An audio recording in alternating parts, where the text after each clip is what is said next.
Hello and welcome to episode 37 of Gar Borras' Time Machine, part 2 of our We Love Lucy special. Now, Gar, 2 weeks ago when we did this, we dedicated the hour to the history of I Love Lucy, and we had to break it down into 3 parts because we wanted to tell the complete Lucile Ball story, if you will. And this part, of course, in doing the research for part 1, we learned about Lucile Ball had a radio show called My Favorite Husband, which is kind of where the idea for I Love Lucy was kind of launched from. And so in part 2, we're going to talk a little more about the radio show, because that's something I was never aware of before, and I thought there's probably a good portion of the audience out there that wasn't either. So let's get right into it. And I know I sent you an episode to listen to, so let's start talking about, what were your thoughts, and were you even aware that this radio show had existed? Well, I really wasn't. Yeah. I don't think there's a whole lot of people. Yeah. But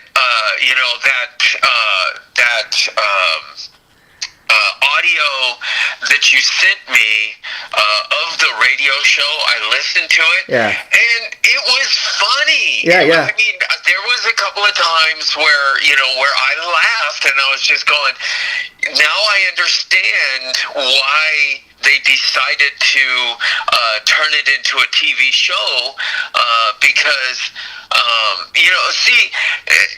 it's one of those things when you're sitting at home and you're listening to something, it's a lot easier to sit down and listen to something funny because you could be doing chores around the house and listen to it. You know what I mean? And it just makes whatever chores you're doing more enjoyable because you're chuckling while you're doing your chores. But during the time of radio was before my time, but I was well aware of it. Oh yeah. Because it was a big deal during my parents' younger years. Because that was the classic thing before TV is families, instead of sitting at home watching TV, families used to sit around the radio and listen to the radio and listen to many different radio programs. There was one that was really popular that both my sister and I knew about, and we kind of gravitated toward it because it was kind of gothic. Yeah. And had the spooky, scary element to it. You know what I mean? And, sure. and think about this. This is gothic and spooky and all that, but back in the 1940s, people don't realize that Gothic used to exist back in those days. Oh, sure. But because we're so mainstream with the fedoras and the suits and the ties and all of the stuff that everybody does in those movies and TV shows during that time period, but it's kind of trippy, to look back. Yeah, and see those differences. And again, as we look back, you got to realize that the golden era of these radio shows that we're talking about. I mean, you had stuff like Batman, The Adventures of Superman. A lot of his stuff, that we think of as comic books, for example, was on the radio. It really predates what comic books are known for. And then I saw some other things that after I learned about this My Favorite Husband show, I did a search on YouTube, typed in old time radio shows, and you wouldn't believe all the stuff that came up. I mean, just to give you an idea, besides My Favorite Husband, I discovered before it was a TV show, there's also a radio version of some of our favorite shows, such as Father Knows Best, such as Dragnet. And that's an interesting thing at this time when radio was really popular. These radio shows were really, these radio programs date back to like the 40s and 50s, and some maybe even before that. And at that time, even going to a movie theater was not a real common occurrence, and so that's all they had. And then something like Dragnet and that, let's say they transitioned that from a radio program to a TV program. Yeah, and to the iconic TV show. Yeah.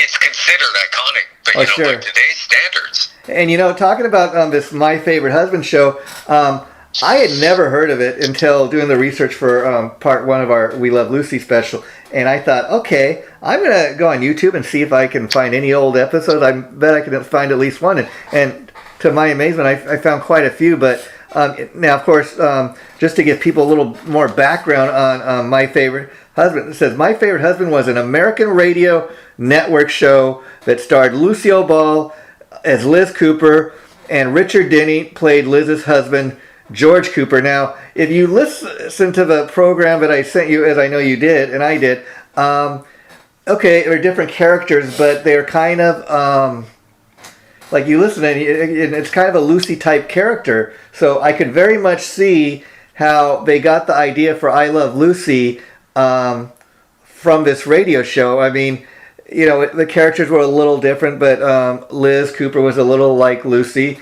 not quite as crazy and zany, but like when I was listening to it, I was at work on my break. I was sitting in my car on a rainy day, and I was listening to this, and like you said, I was chuckling on it, even though this is a show that was like predates I Love Lucy, so it was on in the 40s, and I was nowhere on planet Earth around that. It was still something amazing I was able to chuckle at and get a kick out of, and oh wow, all these years later, I find this hilarious, and that's kind of a test of good comedy, Well, when you're listening to it, yeah, it becomes really obvious who the star of that radio show was. It was Lucy. And another interesting thing, which kind of leads you to ask, okay, why is this show called My Favorite Husband? I was reading some stuff about that, and back when this show was on, women were supposed to cater to their husbands and all this stuff we were talking about earlier.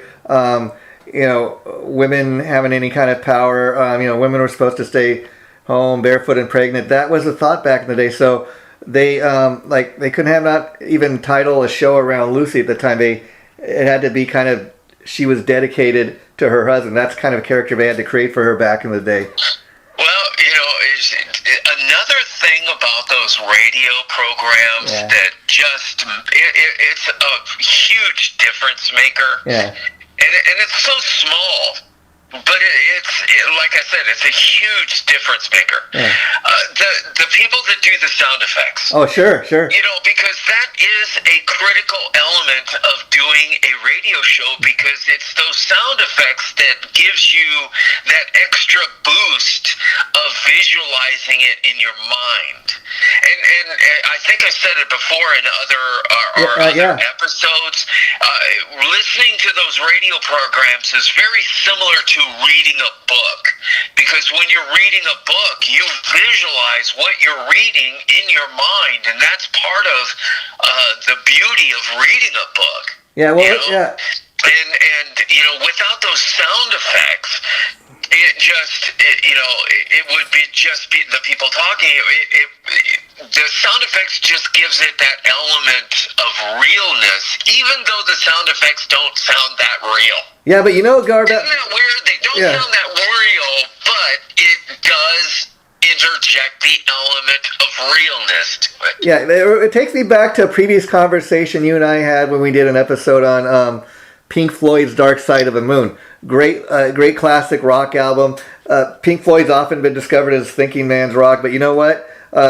One thing, if you look like an album like Dark Side of the Moon or even The Wall, you know what is, besides the songs and the great music, you know what makes those albums so unique? The different sound effects that are placed throughout all those songs. I mean, take a song like Money. They have the cash register. Or Time. Yeah, or Time. And it just adds an extra element. And that's one of those things, if you know anything about the guy who produced those albums, Bob Ezrin, he is known... he's known for putting like sound effects throughout a lot of the albums he's produced, and it just kind of and a lot of those great Alice Cooper albums he's produced over the years. I've always loved that element to music is, interjecting sound effects. It sounds that are not musical, but lend itself to the storyline of the actual song. You know what I mean? So but it was just one of those things when I was kind of going over it. Yeah. You were so gracious to send that to me. Well, I thought we got to talk about this. I loved every minute that I listened to it. I loved it. I really did. It was funny. It had the corny element of those sound effects. Yeah. Her, this is way before she was a star. Oh, sure. And when you listen to that radio program, like I said just earlier, it is completely obvious that she is the star. Oh, yeah. And you know what I like? You listen to some of these old-time radios, and they do it one of two ways. This is the way I like when it's done. And what I mean is, I've listened to other old-time radio shows where you have a narrator kind of telling you what's taken place. Where I prefer this much more, where they're in character. They're doing voices. They're playing it out like if you were to see a stage play. And even sitting in the car on a rainy day, I have my imagination's going wild. Although I'm not able to see it like on a TV screen right before me, my imagination's going wild. I can imagine everything that's taken place, and that's what I loved about it. I hope imagination doesn't become something that wanes, because imagination is the most important elements of so many different things. You know what I mean? And it's just you have imagination when you were listening to radio programs. You use your imagination when you're reading a book. Oh, sure. And there's a lot of other elements too, where you use your imagination to actually picture whatever it is, the storyline or the whatever's going on. And it just seems that nowadays, the mediums are kind of getting away from the way we used to use imagination in the past. Oh, sure. And what I hope is imagination resurrects in a new way. Oh, yeah. For future generations to be able to utilize such an important part of the human element. That's really a huge indicator of the human element of intelligence. Oh, sure. Because you can't have imagination without intelligence. Oh, no. And Gar, just to kind of give the folks here listening to this a little more historical background on the show My Favorite Husband, it says, My Favorite Husband premiered on CBS Radio on July 5th, 1948. And so that's how far back this goes. And at that time, it was to be a one-time radio special. CBS's new radio series, Our Mrs. Brooks, had been delayed. So on July 5th, 1948, CBS Radio decided to run the audition program, My Favorite Husband, which was considered the equivalent of a TV show pilot. So they had another radio show that was in development, and that got delayed. And so somebody recorded this a pilot, I guess, of My Favorite Husband, and they thought, okay, well, we're developing the other show, and it's being delayed. We're gonna play this today. And so it was originally supposed to be just a one-time radio special, but they got such a huge response that they turned it into a regular radio series. Well, the rest is history. Because, it's really, I think if there's anything anybody can take away from this particular episode, is you really got to go back and check it out.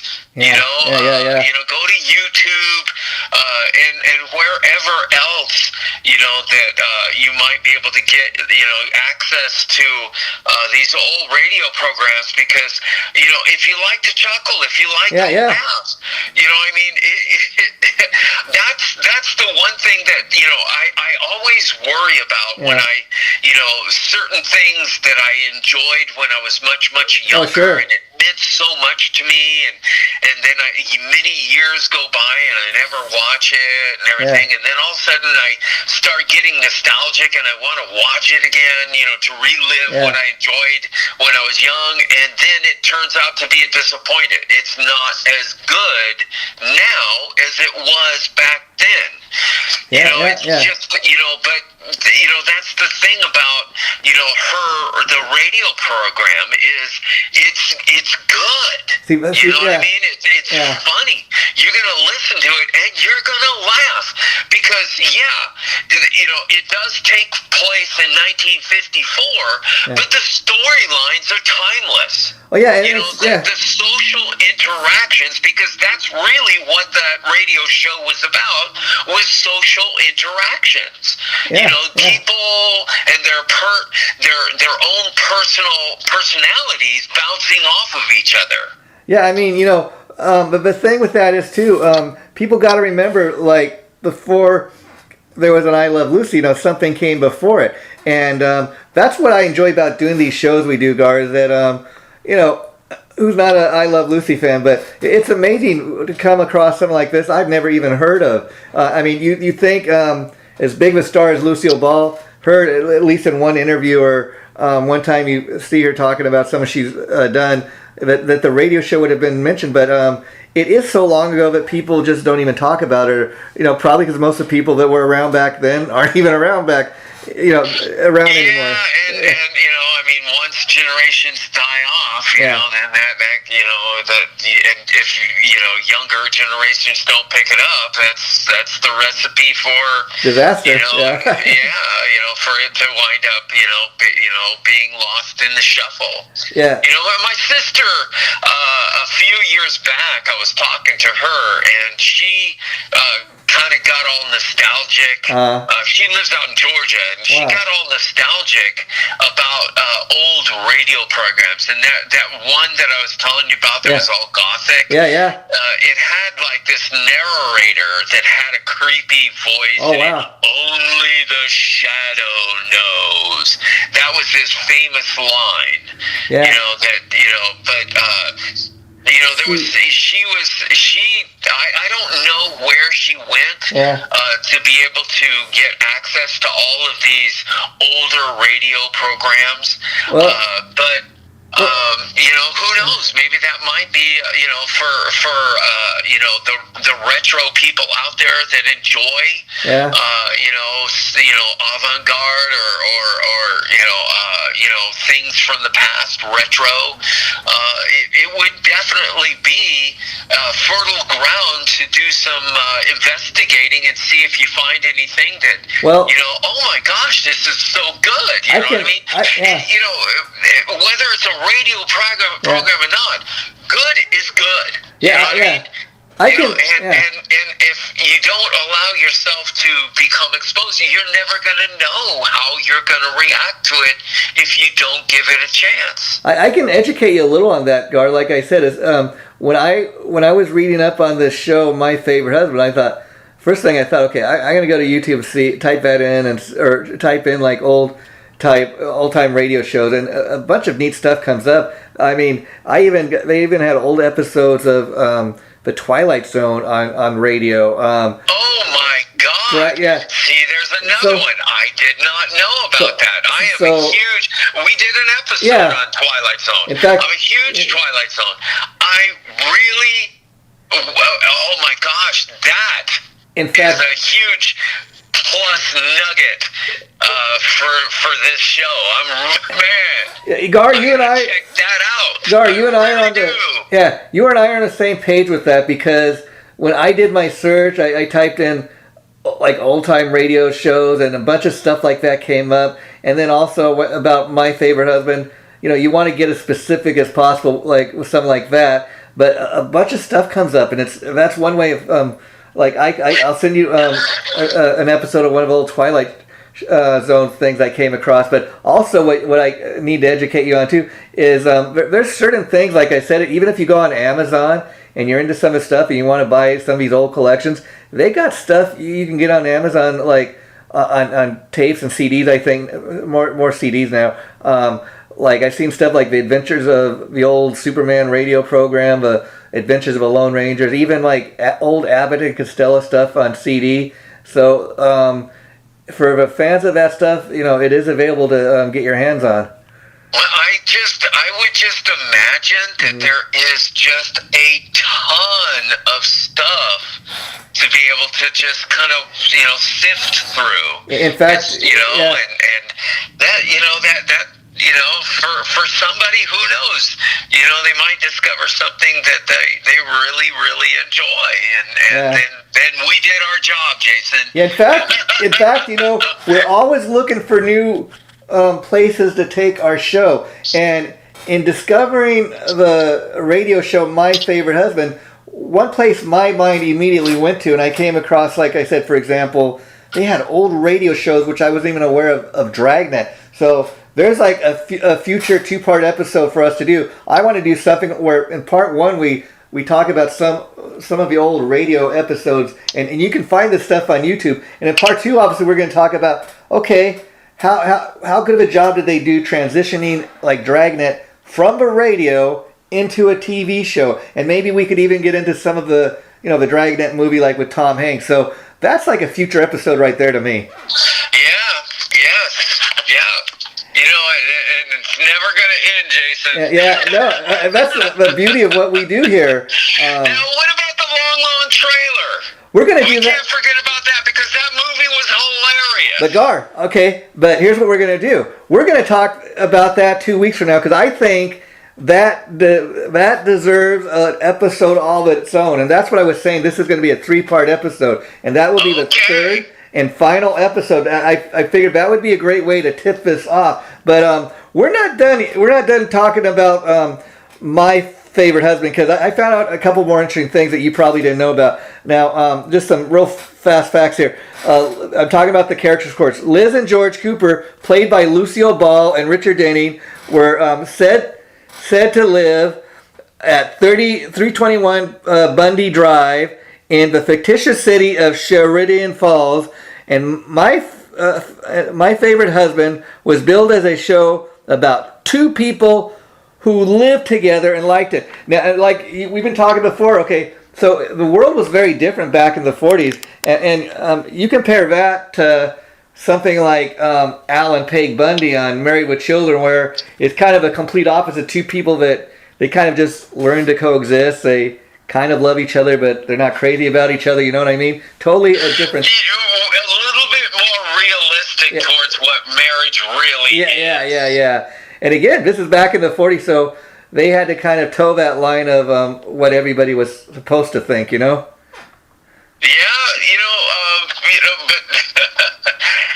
marriage was a lot different back in those days, and the whole thing about the radio program, was it's just the guy that played the husband in the radio program. Richard Denning. He actually went on to do other TV shows too. So he was well known. Maybe he wasn't as big as Lucy, but he was well known in TV shows back in the 1950s and the 1960s and stuff like that. Oh, sure. And but it's just it was very not normal. To have a woman overshadow a man during that time period. That was extremely unusual. And because it was in a comedy format, it was all lighthearted and everything like that. But if that same dynamic would have been done during that same time period on a much more serious type of storyline, I don't think that the public would have reacted the same way. You know what I mean? Yeah, I mean, this is like, 40 years before Mary Tyler Moore or anything like that was ever allowed to exist on TV. And the point of that is, like I was saying at the top of this today, I'm curious why they called it My Favorite Husband instead of like My Favorite Wife. I think part of that was because it wasn't the 1940s. They didn't want people to think that the wife was the leader of a family. And well, that's my point. Yeah. It's a woman overshadowing the man. It's just it was not a dynamic. Yeah. Okay. Socially acceptable. Yeah, and here's another thing, Gar. It kind of goes along with what you're saying. Okay, it says each episode would center around a problem that was caused by one of Liz's silly ideas. And again, so kind of the idea that the woman has dingy ideas. Okay, and it also said that and each episode would end with the problem being solved and Liz saying, "Thanks, George. You're my favorite husband." So even this is another example. Even in a 1940s radio show, had to have a catchphrase. Well, catchphrases work. Yeah. Look at it. That's something. Catchphrase has still exists to this day. Yeah, but another thing we were kind of talking about in part 1 and part 2 today is the fact that this radio show kind of evolved into I Love Lucy, and the way that happened was, and it kind of makes sense because you could see as TV starting to come more and more apparent, like in the 1950s, it would make sense to kind of think, okay, this has been successful on the radio, so why don't we now try to transition this to TV? And the funny thing is, because TV was the new big thing. That was the next big thing, and everybody knew it. They knew that TV was going to make the radio the dinosaur that it became. Yeah. And here's where the story gets really interesting, because that was the original plan to transition My Favorite Husband from the radio to the TV. And the reason that did not happen immediately was because Lucile Ball was, of course, the star of this show, and when they wanted to transition to TV, her demand was the only way she would agree to do the show was with her real-life husband, Desi Arnas. They wanted Richard Denning, who did the radio show, to also do the TV show, but she had that demand, said, "I will not do it unless you let my husband play the part." And so, of course, then the name is changed from it comes a different thing. It goes from being My Favorite Husband to I Love Lucy, because the people behind the scenes thought, her husband Desi Arnas, he's Hispanic descent. We can't have a guy with a Cuban accent playing George Cooper as the main character. Yeah. But she was definitely the star. Oh, sure. Know what I mean? Yeah. Even with Desi Arnas, she overshadowed him. Yeah. All of her male leads. Yeah. That she did. Scenes with, it just seems like every time I see a scene, she's a scene stealer. Oh, sure. That's there are actors that have become very famous for being scene stealers. All their roles that they do in whatever movie is all small bit parts. It's not a main character, but that bit part stands out and is so memorable that it completely makes you forget about the rest of the people that are in the actual movie that really is the meat and potatoes of the movie. And that's a scene stealer, and Lucile Ball was a scene stealer. And Gar, here's where the story gets really interesting. So once My Favorite Husband evolves into I Love Lucy, here's what I did not know, just like I knew nothing about the radio show. Okay, so I thought the story ends where it evolves into I Love Lucy, but what I come to find out is once I Love Lucy comes off the air, from 1953 to 1955, they took a second stab at bringing My Favorite Husband to the TV to a TV series. It was actually on TV for like those 2 years, but they had an all-new cast. And I guess at that point, I Love Lucy. Everybody thinks of Lucile Ball as Lucy, so to bring her into the TV series at that point didn't really make much sense because they'd be watching My Favorite Husband. Oh, there's Lucy. So they did bring in other actors, and it wasn't as successful as maybe the radio show for that reason, because it had different actors in the show, You know, it's a whole, it's a whole bunch of like elements that come together like a perfect storm. Yeah. You know what I mean? And you can't box it. You can't, control it. You can't put your finger on it. And the executives that work in the office are always trying to, come up with their way to be able to control it. But it's whether something is successful or not. Cannot be formulated. Oh, sure. It's something that is organic. And so and it's all decided by the American public or the public wherever that's gonna wind up being the consumer. Oh, sure. And just to wrap up this part of the show, on My Favorite Husband, I was learning that My Favorite Husband had a total of 124 episodes. This is a radio show now, and aired from July 23rd, 1948 to March 3rd, 1951. The show was originally written by Frank Fox and Bill Davenport, who were also the writers of the Ozzie and Harriet radio show. So again, there's something else I learned. Ozzie and Harriet were on the radio before they were ever on TV. Yeah. Lucy was better. Yeah. And now, Gar, for the second part of our show today, we're going to be talking about the Lucy Desi Comedy Hour. Now, are you familiar with that at all? Well, it was kind of, the beginning of the popularity of those comedy hour. Yeah. There were other people that had successful ones too. Sid Caesar, was one, and but she was kind of at the forefront. Yeah. At the beginnings of those type of shows.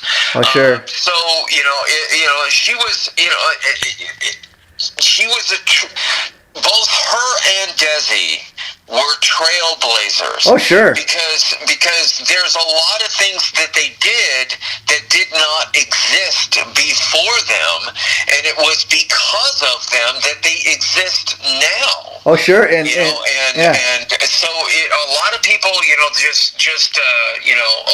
love Lucy, comedian, and just look at everything at surface level. Oh, sure. But, once you pull back the curtain on their career, you see that they were so much more influential in a lot of other areas that people don't even know about. They have no idea all of these other accomplishments that both Lucy and Desi, are responsible for that we enjoy today. I mean, and even some of these actors on these TV shows today make a lot of money off of what we were talking about last time, the rerun. That is in syndication now. A lot of these old time TV shows we grew up like. I heard two things like about Gilligan's Island and the Brady Bunch. None of the actors from those shows get any of the residuals. That went to the guy that wrote and produced those shows. But people learn from stuff like that, and so actors on the TV shows today, they get much better deals. That's part of the money they make is off when it goes into syndication. So a lot of things these TV actors today have to thank Lucile Ball and Desi Arnas for. Yes, that's what my point was. Yeah. It's just there's so many things that people have absolutely no idea about. Yeah. That and the comedy hour is another one of those things that they were at the forefront of it. When it was in its infancy, when they were working out the bugs but who better than to take two people that have spent almost a huge portion of their career doing the type of comedy that they do where Desi Arnas could read a script one time and he has the whole thing memorized. Well, I was reading they were married for over 20 years before they finally ended up getting divorced. So they spent a good chunk of their life together. And the thing is, too, that I didn't realize that the Comedy Hour is actually kind of an evolution of the I Love Lucy show, because what I was reading that it actually was is I Love Lucy became so successful so fast that Desi Arnas's one of his concerns was, because even today you hear him say a TV show usually has, if it's really successful, might have a life of like 9-10 years, and then most TV shows kind of have it, they eventually fade away or not as popular as they once were. And Desi and Arnaz early on was really concerned about that. He said, I never want that to happen to I Love Lucy. So he thought, okay, one thing we're going to change about it is it's going to go from being a 30-minute weekly episode thing to we're not going to have it on every week. And I think they made like a Comedy Hour. I think they made like 13 episodes. And so first of all, the first change was it was now an hour long, but you weren't going to get it every week. They would have like a Christmas episode, or they would air it. Kind of a predecessor to the Bob Hope ones. Yeah, in fact, what Desi Arnaz also kind of decided, he says, okay, we kind of want to carry on like with the characters from I Love Lucy. We don't want to make it a totally new thing, because people know these characters, they love these characters, and because they're not going to get it every week now, if we have a Christmas episode or we have a Thanksgiving episode or something, they will tune in to see what Lucy and Desi, or Lucy and Ricky and Fred and Ethel were doing for Christmas, and that was the whole point of those. Yeah, you look at historically all of these famous people that had hour-long TV shows, skit format. One of the first ones that comes to mind, Carol Burnett. Yeah, sure. But the trailblazers were people like Sid Caesar back in the 1950s, when these type of shows were filmed in a studio with one camera. Oh, sure. You know what I mean? That's really going back to the infancy of television. But there were a number of people that were doing it. But look historically. I mean, Sonny and Cher had their Comedy Hour. Yeah. It's just the list goes on and on and on of all of these different people that have had Comedy Hours, type of format shows. And obviously that was a very successful format. Yeah. That's the reason why it was redone with new people and redone with new people, because it was one of those kind of formulas that you could, if you had the right combination, it could be magical. Yeah, and Gar, that just screams a future episode. What you just brought up, Sonny and Cher Comedy Hour. I mean, that was an interesting show in itself, because you had these two people that are known for being primarily entertainers, singers. They took it to the next level. Okay, let's see if we can do a TV show. Let's see if we can be funny. And it also, that show also, I think, showed that Sonny Bono was the brains behind the act, if you know what I mean. Well, they were at the pinnacle of their career, Sure. and we should, absolutely. We should do, an episode about the entire span of their career. Because, sure. It really goes into a lot of different areas. That would be a really good episode. Yeah, I think that's definitely one coming down the pipeline. But Gar, I got to ask you also too. When we think of I Love Lucy, of course, because of the time it was made, it was filmed in black and white.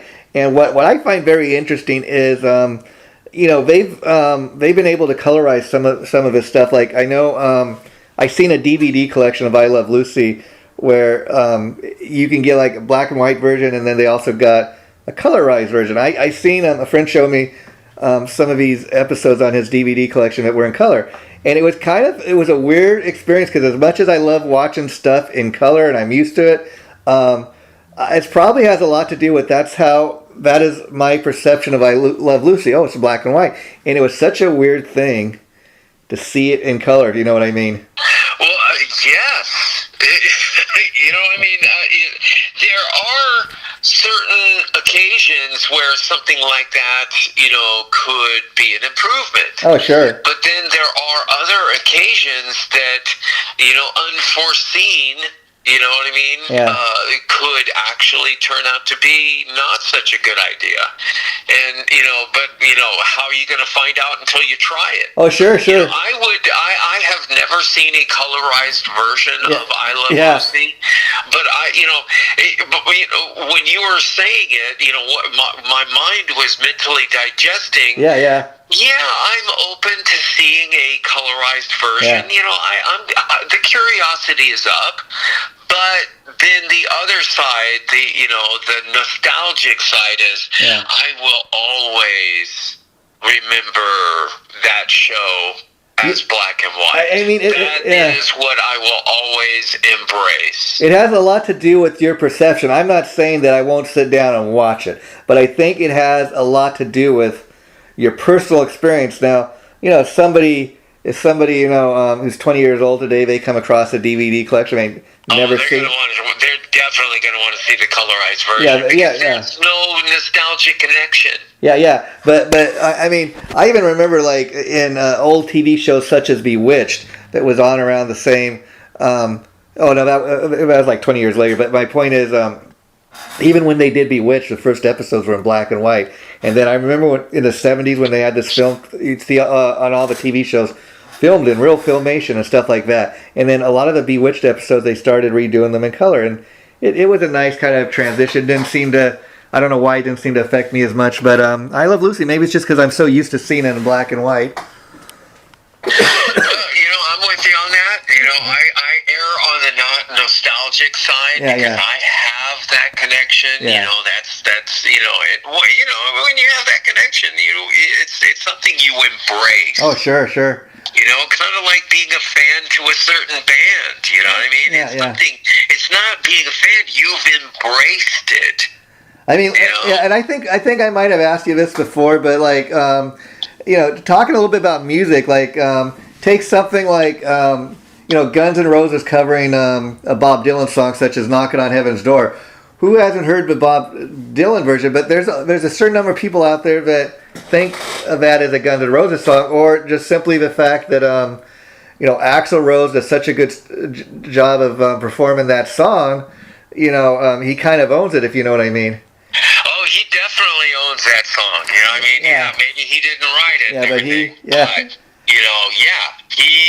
he owns that song.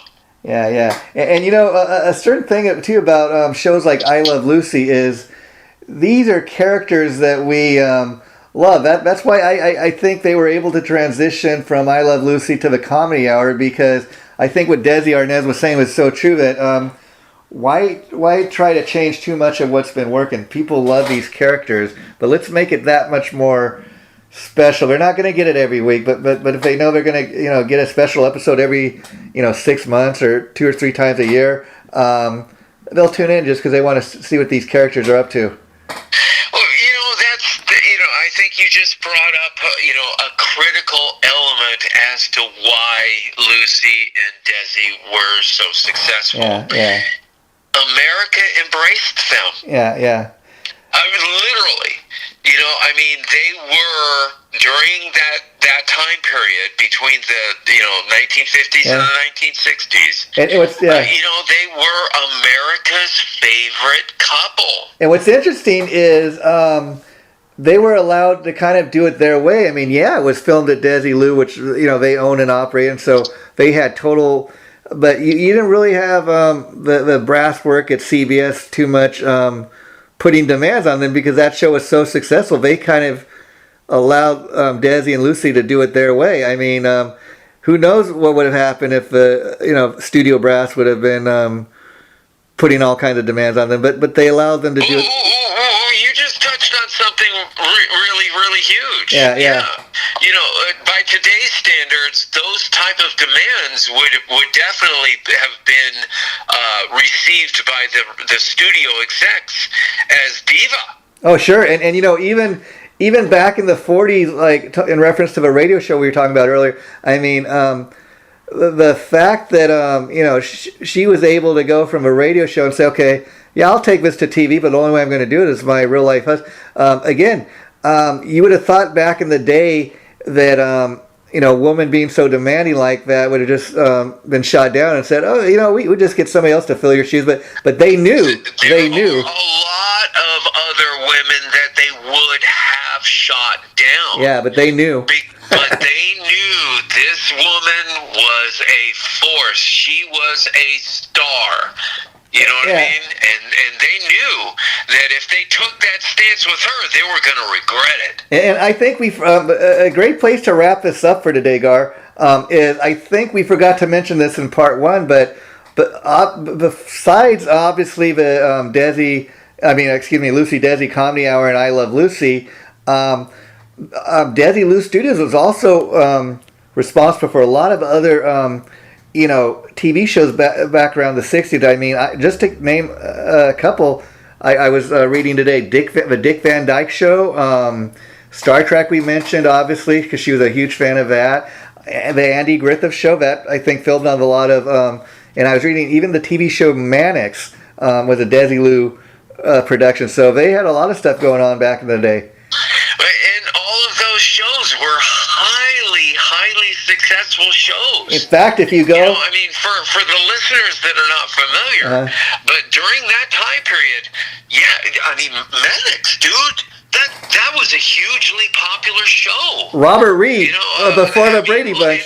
Virtually every other one you mentioned were all hugely successful shows. So what does that tell you? Sure. Like I was alluding to earlier about Lucy and Desi having so much more that they are responsible for, things that we enjoy today that we have no idea. Oh, sure. They are the people that are responsible for actually giving those ideas birth. In fact, what's interesting is in reference to Mannix, that's a TV show that Robert Reed was in. That predates Mike Brady, of course. But interestingly enough, a lot of people don't know about Mannix. Now you can tune in. A lot of these shows we're talking about, and that's a lineup for like TV Land or Decades, where they play all these nostalgic, TV shows that you can catch. And then it's interesting. I'm as guilty as doing that myself. I mean, I tape a lot of this stuff during the week and watch it on the weekend. But retro TV, that's very popular these days. Well, I'm thinking maybe we should contact TV Land and see if they can find a home for our little slice of nostalgia. Yeah, you never know, but you never know.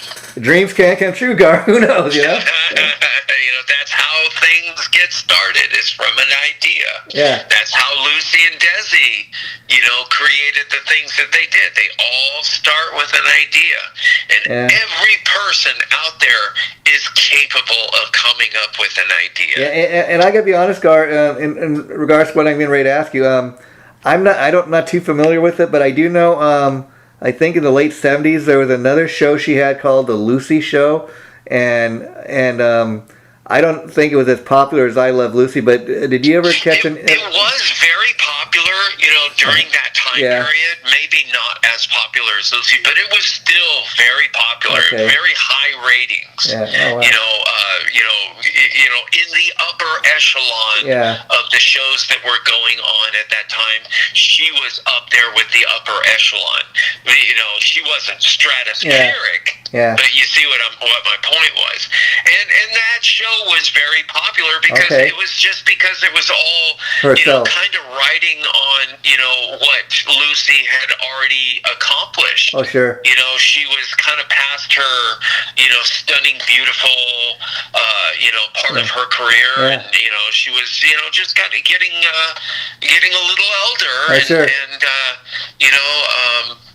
getting a bit more mature, and so the elements that was working for her in her early career weren't there during that time period. That's what I thought. But the tsunami of the talent and everything that she had accomplished previous to that was enough to carry the show, and still have it be very successful. And of course, I think I read that she died in 1986, and of course that was really kind of with her death, kind of the end of the golden era of TV. I mean, you know. Well, you know, and you know, it's, you know, Desi, you know, yeah, did he pass before her? I'm not sure. I think he did, because I was reading a book. It's like a magazine called Forever Lucy, and it's got like quotes from him and stuff, and she was quoted as saying something to the effect that you know, that she was going to miss him and stuff like that, and that, you know, life would never be or the world was never going to be the same without him. Yeah. Yeah, they would, you know, during their time, you know, look, they accomplished things during that time period that people still enjoy today. Yeah. And the only way you can measure greatness is by things like that. Oh yeah, and you know, in fact, in the 80s, kind of, you know, at the tail end of their career, both of them, like, I think I posted on the Facebook page last week, but I found old episodes of like Lucy going on the Tonight Show and Desi appearing on David Letterman and stuff. Yeah, very old looking Desi Arnas, and he was, you know, but at the tail end, and I even remember an episode of the TV show Alice, where Desi Arnaz shows up in a guest spot and he's playing himself, and that's kind of, you're talking about pop culture when you're doing a guest spot in a TV show as yourself, you know, you're that big of a celebrity, if you know what I mean. That kind of takes on. Well, people used to do guest spots on the Lucy show like that. Yeah. You know what I mean? Yeah. And those were the big stars during that time period. And what was the storyline in those episodes? Yeah. Her having to be controlled because she's out of control, fawning all over the famous person. Oh, sure. And you know, like these old appearances during the 80s of Lucy, like on the Tonight Show, you know, the show had been off for, you know, something like off air, like not really off air, but, you know, no new episodes for like 30 years, but it's been in constant rotation since then. But even these old episodes of the Tonight Show where Johnny Carson is referencing I Love Lucy, and they're like asking about these old classic episodes now, and people were still getting off on it.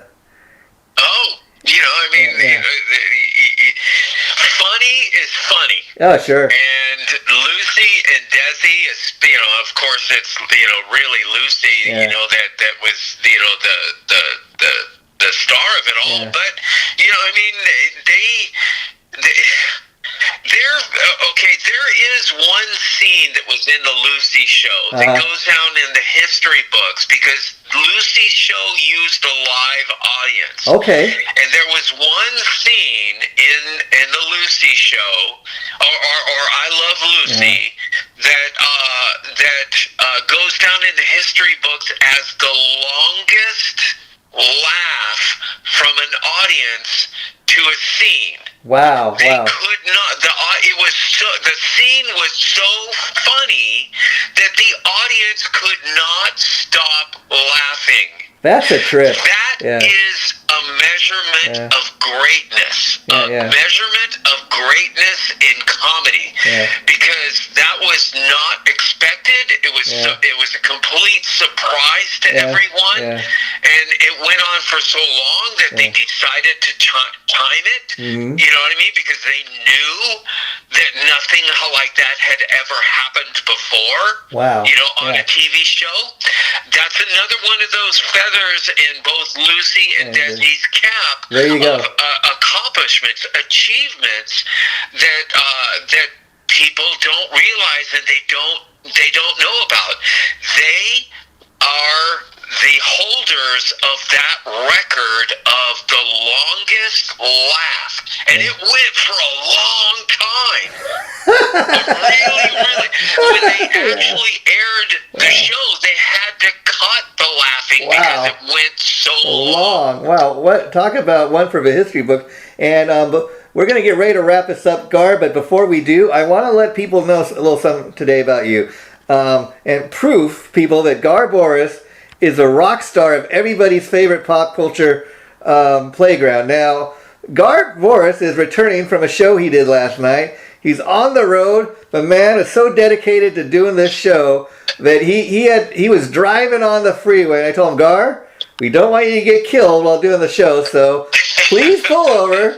But that is why I do the show with you, because you are a rock star that you are. Hey, trying.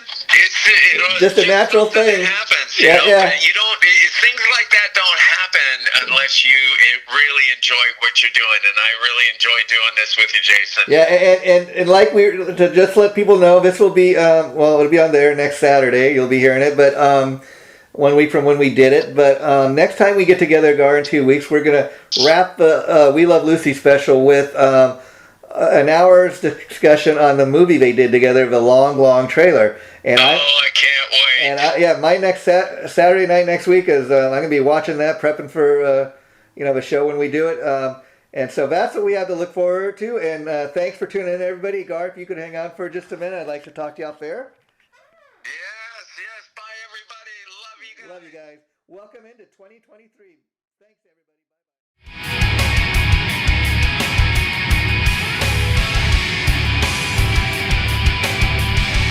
Chaotic Riffs Magazine.